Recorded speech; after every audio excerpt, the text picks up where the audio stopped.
Harry and Meghan have become hate figures for much of Britain, never mind the British media, for two reasons. The first is James Baldwin's timeless quote. I imagine one of the reasons people cling to their hate so stubbornly is because they sense once hate is gone, they will be forced to deal with pain. And the second reason is that they gave the finger to Fleet Street. And Fleet Street won't accept that. I sometimes wonder whether, if my old man hadn't been made redundant by the Daily Telegraph, I would have been one of the people leading the line of attack on these two. Because when you've got Fleet Street in your blood, when you've got ink in your blood, any attempt to lead your life as if we're not in charge is the question. It's just envy, isn't it? The whole point of the attacks upon Prince Harry and his wife, whether they're coming from within the palace, on the record, off the record, nowhere near the record, or whether it's coming from Fleet Street, is because they're simply better at everything.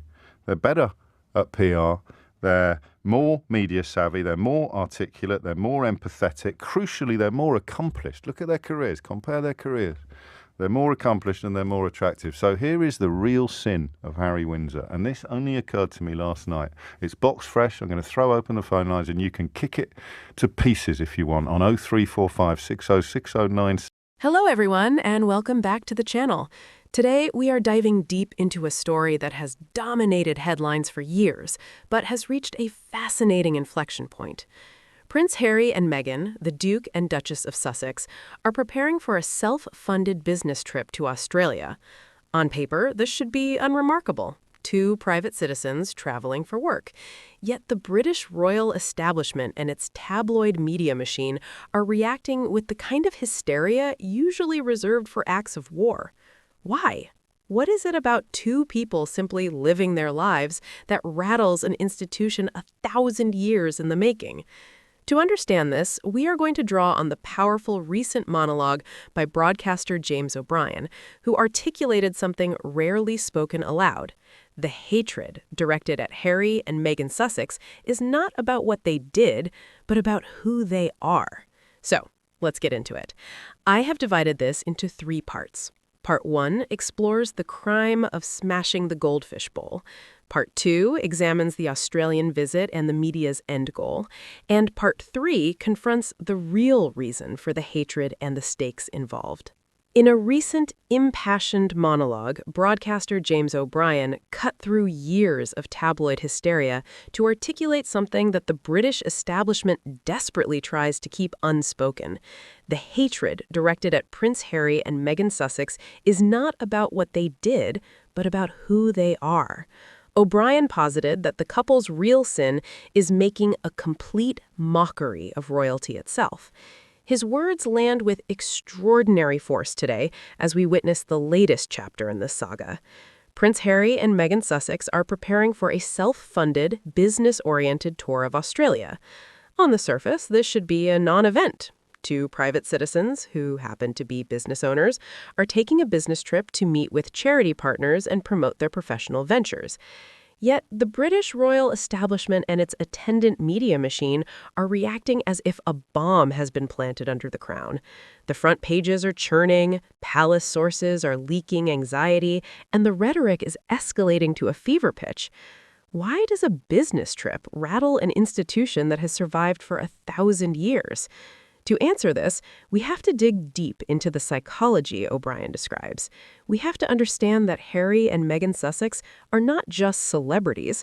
They are the first royals to successfully escape the symbiotic prison of the monarchy and the tabloids. Their crime is not leaving, it is thriving while doing so. James O'Brien begins his analysis with a metaphor that cuts to the bone. He describes the royal family as a goldfish bowl. For generations, the members of the firm have been told that their role is to swim in that bowl, to be watched, to be judged, and to accept the glass walls that contain them. When Harry and Meghan Sussex decided to smash the glass, they did something unprecedented. O'Brien references the timeless wisdom of James Baldwin. I imagine one of the reasons people cling to their hate so stubbornly is because they sense once hate is gone, they will be forced to deal with pain. The pain that the British media and the palace are refusing to deal with is the pain of irrelevance. For centuries, Fleet Street has operated on a symbiotic relationship with the monarchy. The royals provide the headlines, the media provide the curated image. It is a dance of mutual dependency. But as O'Brien points out, it is not parasitic, it is symbiotic. Both need the other to survive. Harry and Meghan Sussex broke that contract. When they stepped back as senior royals in 2020, they didn't just quit their jobs. They rejected the terms of the deal. They said, "We will no longer allow you to define us. We will no longer accept that our privacy must be traded for our safety. We will earn our own money, live our own lives, and tell our own story." For a media machine built on controlling the narrative, this was an act of war. For a monarchy built on the idea that no one is above the institution, it was heresy. O'Brien recalls the treatment of Princess Diana, noting that the media was given a free pass on her, and it led to tragedy. Yet he argues the world turned, the memory faded, and the machine learned nothing. The attacks on Meghan Sussex have been relentless, from accusations of bullying, which were investigated and cleared, to mockery of her accent, her clothing, her walking, her eating, her tone of voice. Nothing has been off limits. It has been a 7-year campaign of dehumanization. And why? Because the media's end goal is to destroy their credibility to the point where they are forced to either return to the UK under the palace's terms, humiliated and broken, proving that no one can escape the system, or retreat entirely from public life, silencing the threat of a successful, independent royal offshoot.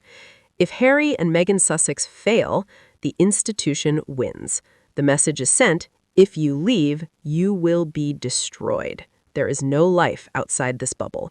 But Harry and Meghan Sussex haven't failed. They've built a multi-million-dollar media empire.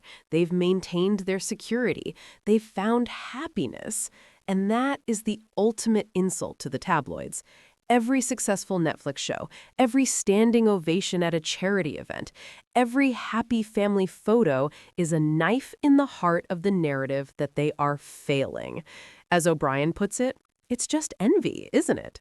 This brings us directly to the Australian visit and why it has triggered such a furious response. Royal tours are sacred events in the Commonwealth. Traditionally, they are state-funded, meticulously orchestrated by the Foreign Office, and presented as gifts from the Crown to the people. Harry and Meghan Sussex's upcoming trip is the antithesis of that. First, it is self-funded. Unlike a traditional royal tour, which costs taxpayers millions and is billed as an official diplomatic mission, this visit is paid for by Harry and Meghan Sussex themselves. They are not asking for a penny from the British public or the Australian government. This robs the media of their favorite attack line: look at how they waste your money. Second, it is a business trip. Harry and Meghan Sussex are entrepreneurs. They have production deals, charitable foundations under Arkwell, and commercial partnerships.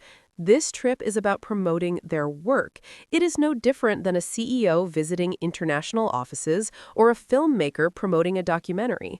But to the palace, this is terrifying because it exposes the lie. For years, the narrative has been that Harry and Meghan Sussex abandoned their duties to become celebrities.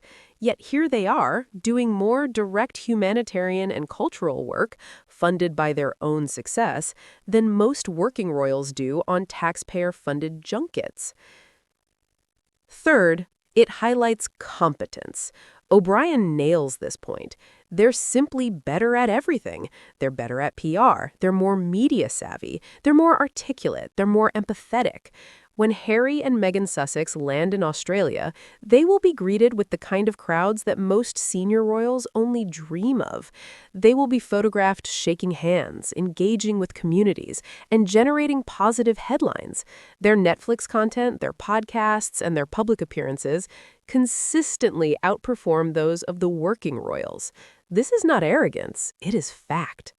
The couple's global popularity remains immense, particularly among younger generations and in the Commonwealth. Their success is a mirror held up to the institution, reflecting a painful truth. Perhaps the monarchy isn't necessary. Perhaps the future of public service doesn't require hereditary privilege. One of the most explosive parts of O'Brien's monologue is his discussion of how Prince Andrew, a man embroiled in a scandal involving a convicted sex trafficker, is treated with kid gloves, while Harry is vilified. He asks, how can we possibly live in a land where Andrew Windsor is treated more gently than the king's youngest son?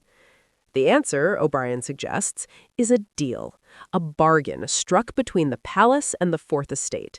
You can keep your access, but the other lad, he's out of favor now, and his wife. Open season. This isn't conspiracy theory, it is pattern recognition. Every time a positive story about Harry and Meghan Sussex is about to break, a negative palace source leak appears. When the couple announced their Australian trip, headlines immediately shifted to fury and concern from unnamed aides. The palace knows that the media needs villains, since they cannot vilify the heir to the throne without risking the institution, and they have agreed to bury the scandal surrounding Prince Andrew. The Sussexes have become the designated scapegoats. They are the lightning rods for all the resentment and dysfunction that exists within the House of Windsor. As O'Brien points out, the current controversy is almost laughable if it weren't so sinister. The media is reporting that the release date of a Netflix project is a declaration of war against the Prince and Princess of Wales. A streaming service releasing content on a specific date is being framed as an act of aggression. This reveals how desperate the narrative has become. The media must manufacture conflict because the reality is that Harry and Meghan Sussex are simply living their lives. They are not leaking stories. They are not giving interviews attacking the royals. They have largely moved on. They are producing content, running a business, and raising their children. But the machine needs the conflict. Without it, they would have to report on the mundane reality that the Sussexes are successful, happy, and thriving in California, while the monarchy struggles with approval ratings, financial transparency issues, and the lingering stench of the Andrew scandal. O'Brien saves his most potent observation for last. He suggests that the real reason Harry and Meghan Sussex are hated is that they make a complete mockery of royalty itself. Think about it. The British monarchy is founded on the principle of primogeniture, the idea that the firstborn son is inherently more valuable, more capable, and more destined to lead than his younger sibling. It is a system that demands everyone accept their place. Harry was born as the spare. His role was defined from birth: stand behind William, wave when told, marry someone suitable, and never, ever outshine the heir. But then Harry fell in love with Meghan, a biracial American divorcee with her own career, her own voice, and her own ambition. Together, they did the unthinkable. They outshone the heir. They didn't try to. It happened organically.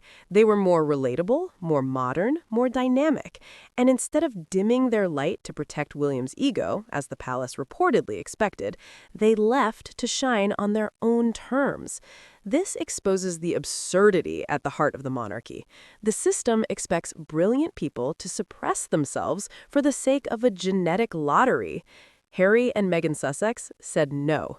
And in doing so, they proved that you don't need a title to make a difference. You don't need a palace to be a leader. If that idea spreads, what happens to the monarchy? What happens to the centuries-old system that tells people they must bow to those born into a specific family? That is the existential threat.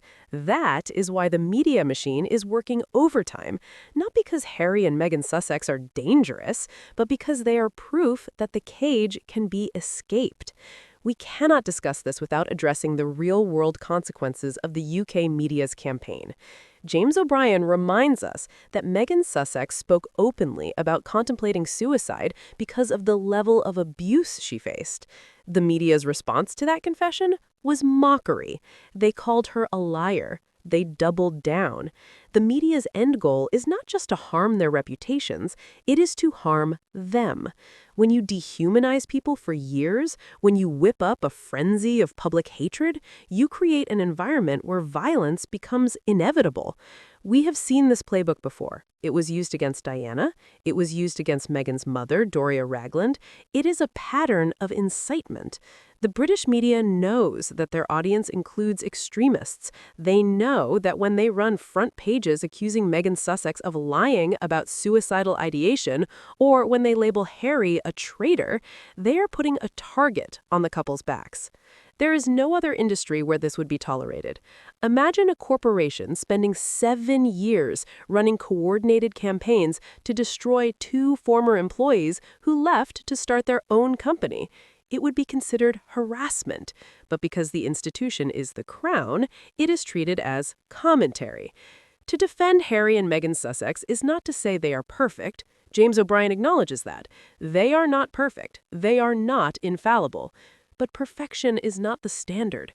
The standard is basic human decency. What we are witnessing is a coordinated attempt to break 2 people who committed the crime of wanting to protect their family. Harry watched the media hound his mother to her death. When he saw the same patterns emerging with his wife, the racism, the intrusion, the vitriol, he did what any husband and father should do. He got his family out. And for that, he is being punished.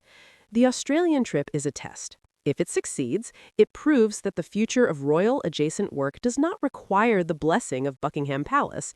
It proves that you can be a force for good without being a slave to the tabloids. The media's hysteria is a sign of weakness, not strength. They are terrified because they are losing control.